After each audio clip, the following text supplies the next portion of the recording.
Hello everyone, welcome to the first episode of what I'm going to be calling Devious Discussions. I can't take credit for that name. Optibotimus actually came up with that name, but it probably sounds the best out of all of this, so I think I'll go with that. And basically what this will be for me to talk about other things that I'm into.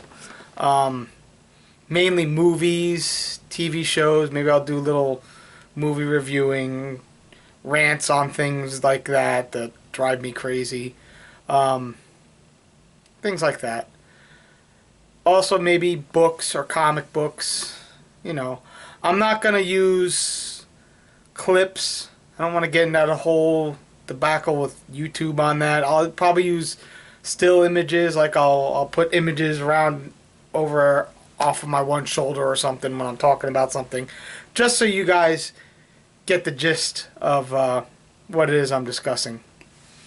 But some of these could be short, some of these could be long. It depends on the subject matter.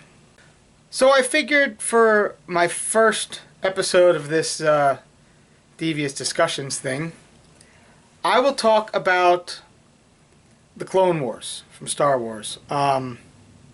Mainly, I feel that the Clone Wars as a whole, if you take that, it makes for a better story of Anakin Skywalker actually falling to the dark side and becoming Darth Vader. You actually see how easy it is for him to do things that a Jedi would normally not do during the course of the Clone Wars.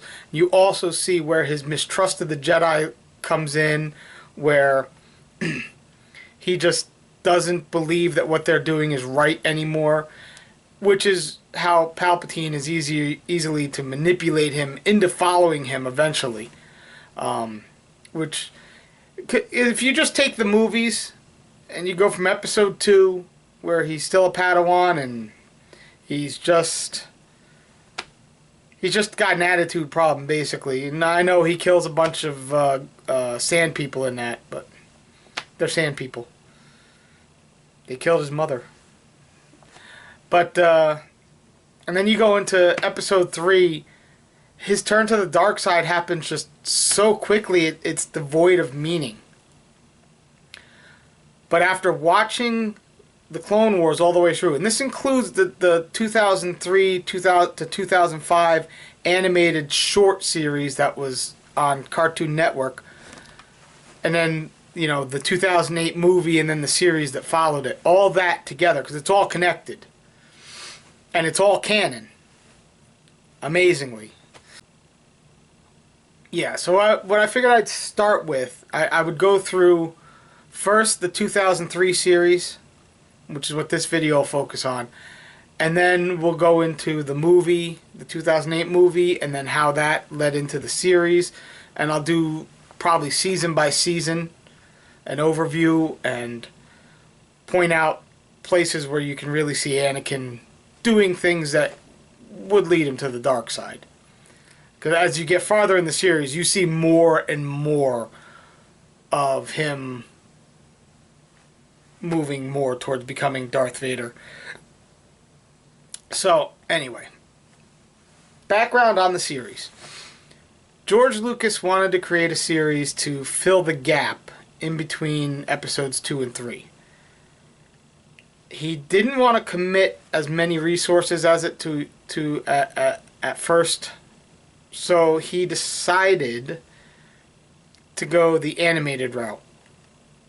And he began working with Cartoon Network and Genndy Tartakovsky. I hope I'm saying his name right. If I'm not, I'm sure 1,000 people are going to comment below about how I'm screwing it up. But Tartakovsky's known for Dexter's Lab, Samurai Jack, and the 2 Hotel Transylvania films.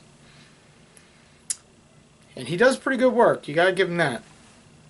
So, it's his style of animation. Now the series started off as a bunch of 3 to 5 minute shorts that would air in between shows on Cartoon Network.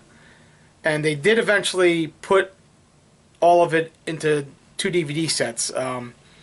The first 2 seasons, which they call Volume 1, is about an hour long.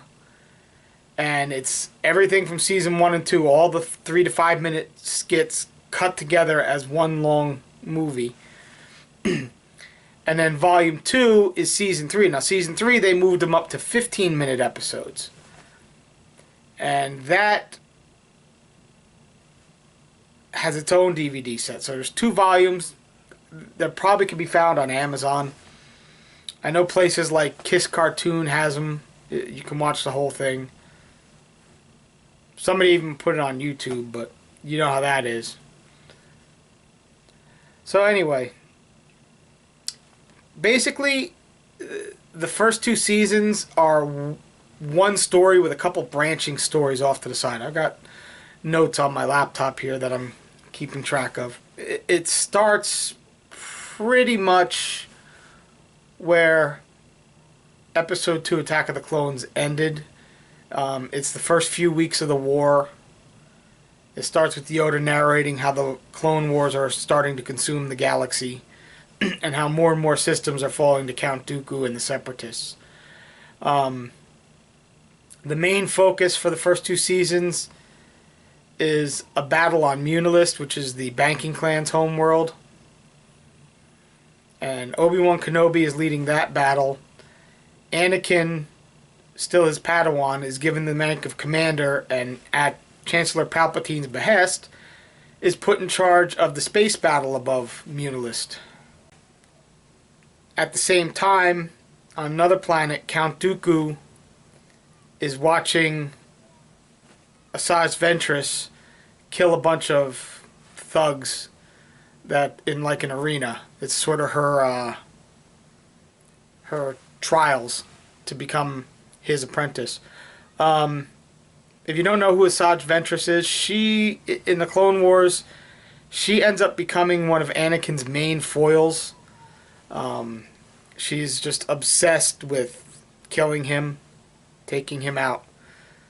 And in fact, when she beats all these thugs, and she ends up fighting with Dooku, Dooku ends up knocking her unconscious, and then they fight some more, because she insists that she's a Sith, which he finds laughable.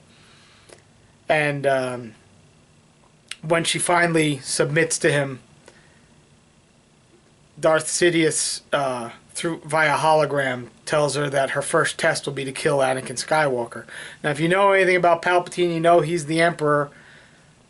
He doesn't want her to really kill Anakin. The whole purpose of Ventress is to test Anakin, to keep pushing him closer and closer to the dark side by constantly fighting him and making him use his anger against her.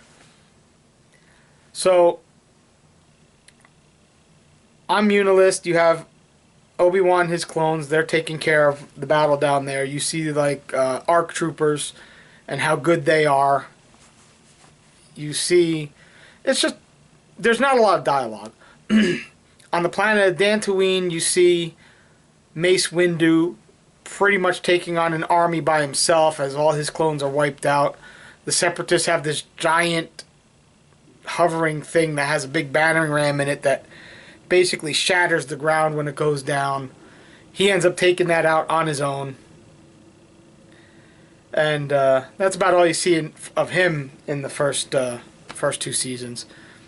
On the planet Ilum, which they go more into detail of Ilum in the regular Clone Wars series. You see Jedi Master Luminara and her Padawan Barriss Offee. Barriss is someone that you do want to get to know because she has a very important role in the other Clone Wars cartoon. I'm not going to spoil it here. We'll discuss it when I get to Season 5 of the other Clone Wars show. I'll go into more about Barriss. Basically, they're on Ilum. Ilum is the planet where the Jedis get their Kyber crystals to make their lightsabers. The Kyber crystals power lightsabers. They have a special way of channeling energy. If you really want a good example of what a Kyber crystal can do, the Death Star's main laser ran off of several Kyber crystals. That's how it focused into that one beam that could destroy a planet. They were gigantic Kyber crystals. In fact, there was an unfinished season of Clone Wars where Anakin and Obi-Wan actually went and had to stop the Separatists from getting a hold of one of those giant kyber crystals. Gee, I wonder what they wanted it for. So anyway, that planet is being, the chamber where all the kyber crystals are is being attacked by droids that are planting bombs, and the droids can cloak themselves. And Barriss and her master end up getting trapped under rubble, and Yoda and Padme end up going to save them. This is all going on while Obi-Wan and Anakin are fighting their battles. Anakin leads the space battle. He takes out tons of droid fighters. He does all the stuff, everything you'd expect from Anakin Skywalker in a starship. He takes all that, does all that, and then, as they're about to win, Asajj Ventress comes and attacks. And it's all a ploy to get Anakin to chase her. And Obi-Wan warns him, there's something I don't feel is right, don't do it. Anakin, being the young hothead that he is, doesn't listen, goes after her. Obi-Wan sends a unit of clones to follow him to help him.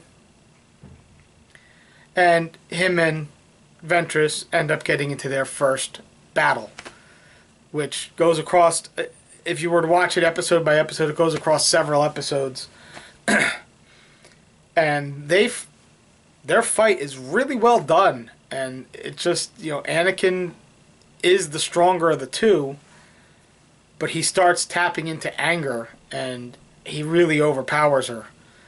She does end up knocking his lightsaber off the top of this one temple, and he just reacts with the Force and ends up getting one of her lightsabers and knocking her off a cliff, thinking he kills her. Anakin then returns to Obi-Wan using the ship that Ventress had. And, that's pretty much where the first two seasons end. It really ends when General Grievous shows up. General Grievous has a whole bunch of Jedi Masters trapped in a downed Republic warship. And he's just got them surrounded by super battle droids, and he's just going to go in and wipe them all out. Season 3 picks up right where that left off. It picks up with the ARC troopers that were with Obi-Wan Kenobi going and rescuing the Jedis that are still alive from Grievous. And I think they changed the voice of Grievous during the course of the run, because I think during the end of Season 3 they were using John DiMaggio as the voice.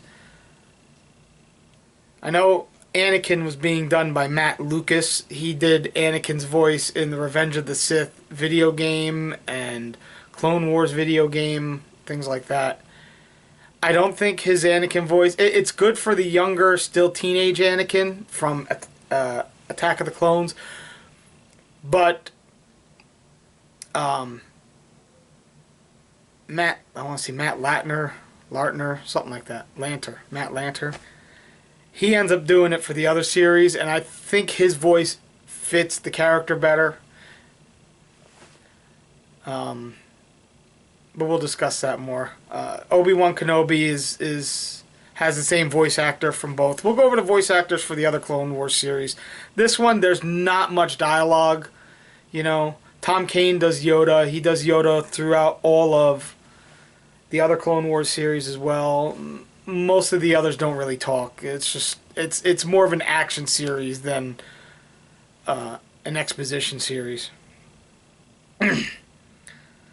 But in the third part, which, like I said, takes place, you're still at the beginning of the Clone Wars. They go through their battles. They do all their stuff. They save the Jedi from Grievous. Grievous naturally retreats because that's what he does. And Anakin eventually gets knighted. C-3PO gets his gold armor. When you first see him, and he's still in the dirty, gray, rusty stuff from Tatooine.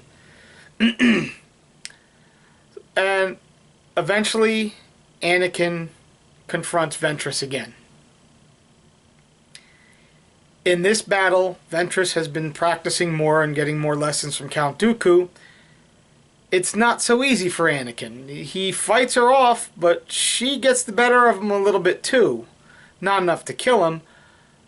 She does end up giving him the very distinctive scar that he's got running up the side of his face.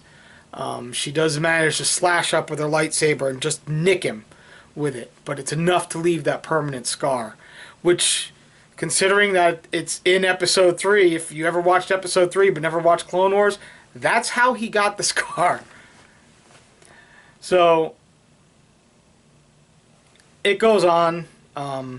He ends up going on a mission by himself, and it's sort of like this weird, trippy vision quest thing. It's hard to explain, but you see all these lines converging. I'll have a picture of it around here somewhere.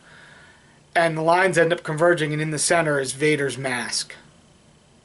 So it's pretty much, it was giving him a vision of what was to come.